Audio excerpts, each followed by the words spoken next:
Welcome to morning మన్నా. నేటి వాక్య దర్శనం కొరకు నిర్గమకాండం 20 అధ్యాయం 24వ వచనం.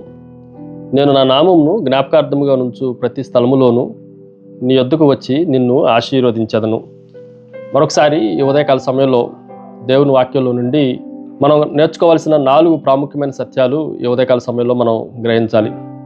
నెంబర్ 1, ఎవ్రీథింగ్ ఎవ్రీవేర్, ప్రతి చోట అంతటా అన్ని చోట్ల అన్న మాటను మనం జాగ్రత్తగా ఆలోచన చేస్తే, నేను జ్ఞాపకార్థంగా ఉంచు ప్రతి స్థలంలోనికి నేను వచ్చి అన్న మాట దేవుని వాక్యంలో మనకు కనిపిస్తూ ఉంది.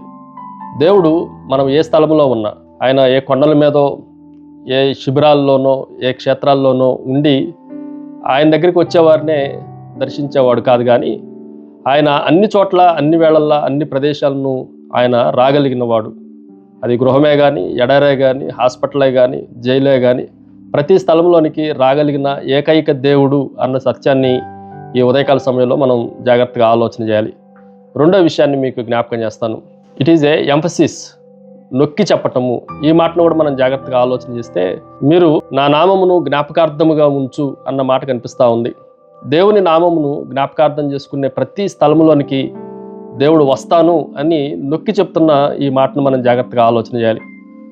నామము అన్న ప్రతి చోట ఆయన స్వభావమును గురించి, ఆయన ఇచ్చే వాగ్దానాల గురించి, ఆయన యొక్క శక్తిని గురించి, ఆయనకున్న గుణగణాలన్నింటినీ మనము జ్ఞాపకం చేసుకున్న ప్రతి చోటకి, ఉదాహరణకి గొర్రెల కాపరి అని జ్ఞాపకం చేసుకుంటే ఆయనను మనల్ని కాపాడేవాడుగా కనిపిస్తూ ఉన్నాడు. న్యాయాధిపతి అని జ్ఞాపకం చేసుకుంటే ఆయన మనకు న్యాయం తీర్చేవాడుగా కనిపిస్తూ ఉన్నాడు.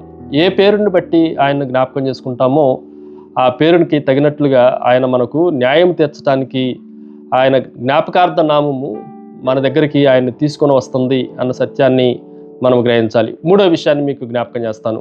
ఇట్ ఈజ్ ఏ ఎన్కౌంటర్, ఎదుర్కొనటము, లేదంటే ఆకస్మికంగా కలుసుకొనటము. దేవుడు చెప్పిన అద్భుతమైన మరొక మాట ఏంటి అని అంటే, మీరుండు స్థలముల్లోనికి నేను వచ్చి అన్న మాట కనిపిస్తూ ఉంది. దేవుడే స్వయంగా మనల్ని కలుసుకునేవాడు, ఆయన మనదాకా వచ్చేవాడు, మన వరకు వచ్చేవాడు అన్న సత్యాన్ని మనం గ్రహించాలి. చాలా సందర్భాల్లో మనము బాధల్లో ఉన్న, ఇబ్బందుల్లో ఉన్న, చెరసాల్లో ఉన్న, కష్టాల్లో ఉన్న, షడ్రకు మెషకు అబేద్నెగోలాగా అగ్నిలో ఉన్నా కూడా ఆయన మనల్ని కలుసుకొనటానికి మన దాకా, మన స్థలంలోనికి, మన ప్రదేశంలోనికి తానే వచ్చేవాడు అన్న సత్యాన్ని మనం గ్రహించాలి. ఆయన వస్తున్నప్పుడు ఏది అడ్డు ఉండదు.